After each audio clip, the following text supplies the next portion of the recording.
Transistor characteristics का ये kit है।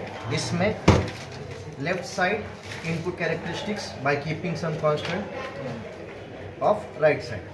तो वोल्टेज, करंट, फिर से volt meter, current meter, volt meter, current meter. ठीक है, ये दो पार्ट्स याद रखने के बोल रहा हूँ मैं कि इनपुट कैरेक्टरिस्टिक्स के लिए इनपुट वोल्टेज इंक्रीज करते जाओगे, करंट मेजर करते जाओगे, लेकिन उससे पहले आपको इसमें से कुछ तो कांस्टेंट रखना होगा। ठीक है, समझ में आ रहा है? सर्किट डायग्राम देखो, आपके पास जो सर्किट डायग्राम है उसको ओपन करो और एक बार देख लो कि क्या क्या वायर्स कहाँ कहाँ पे कनेक्ट करने हैं। ट्रांजिस्टर कैरेक्टरिस्टिक्स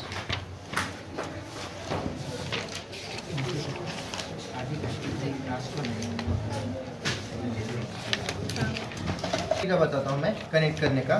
सी, ये एक सोर्स है, एक बैटरी, इस साइड पे एक बैटरी। तो आपको मेन सप्लाई को इस वायर को कनेक्ट करना है। उसके बाद आसानी से बता रहा हूँ, रेड वायर से दोनों वोल्ट मीटर, वोल्ट बैटरी का पॉजिटिव, वोल्ट मीटर का पॉजिटिव, उसके बाद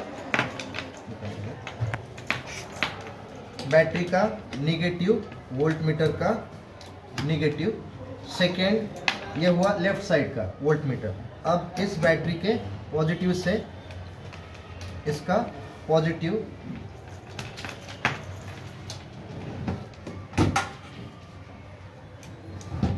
बैटरी के निगेटिव से वोल्ट मीटर का निगेटिव, पहले दोनों वोल्ट मीटर कनेक्ट कर देना। ठीक है, उसके बाद क्या करना है, फिर से करंट मीटर को कनेक्ट करो।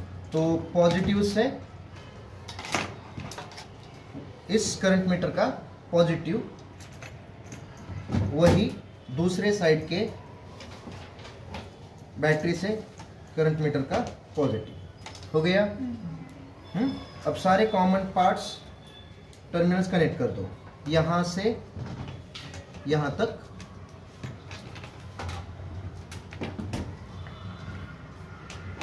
यहां से यहां तक। तो हमने ये सब कुछ कनेक्ट किया है एनपीएन के लिए, एनपीएन ट्रांजिस्टर, एनपीएन ट्रांजिस्टर। समझ में आ रहा है? अब एक बेस रहा, उसको कनेक्ट करो, करंट मीटर को, कलेक्टर को इस करंट मीटर को कनेक्ट करो, बेस को इस करंट मीटर को और इस कलेक्टर से इस करंट मीटर। हो गया? वायर्स के कनेक्शन समझ गए? इस कैसे कैसे कनेक्ट करना है। पहले दोनों वोल्ट मीटर को कनेक्ट कर दो, उसके बाद करंट मीटर को पॉजिटिव, करंट मीटर को पॉजिटिव, सारे कॉमन टर्मिनल्स कनेक्ट कर दो। ठीक है, ओके। नेक्स्ट, सर्किट को ऑन कर दो। ऑन करने के बाद पहले देखना है इनपुट कैरेक्टरिस्टिक्स। इनपुट कैरेक्टरिस्टिक्स के लिए आपको C input characteristics observation table, input characteristics observation table. तो आईबी को आपको मेजर करना है by increasing VBE, by increasing VBE, but for that you have to keep constant VCE, VCE को constant रखना है। तो VC किससे वेरी करोगे? तो इस नॉब से VC को वेरी करो। कौन सा VCE है? ये VCE है, ये IC है, ये VBE है और ये IB है। ठीक है, इंक्रीज करो। अब पहला रीडिंग हमेशा 0 करने का। कौन सा? 0। तो 0 के लिए, हाँ, बट VCE को कुछ तो रखोगे आप, कितना आप पर डिपेंड करता है। चलो 5 रखते हैं। VC को कितना रखा? 5 रखा। ठीक है, अब VB को इंक्रीज करते जाओ। अब VB को इंक्रीज करने के लिए पहला रीडिंग आपको 0 का ही लेना है। कौन सा? 0 का। तो 0 के लिए 0 करंट मिलेगा। उसके बाद 0.1 के लिए फिर से देखो करंट IB जो 0 है, 0.2 करंट 0, 0.3 करंट 0, 0.4, 0.5। तो 0.5 तक करंट कितना है? 0 है। तो 0.6 के लिए बढ़ गया, बढ़ा, कितना हुआ? 25 माइक्रो एम्पियर। कितना हुआ? 25 माइक्रो एम्पियर। हो गया? ओके।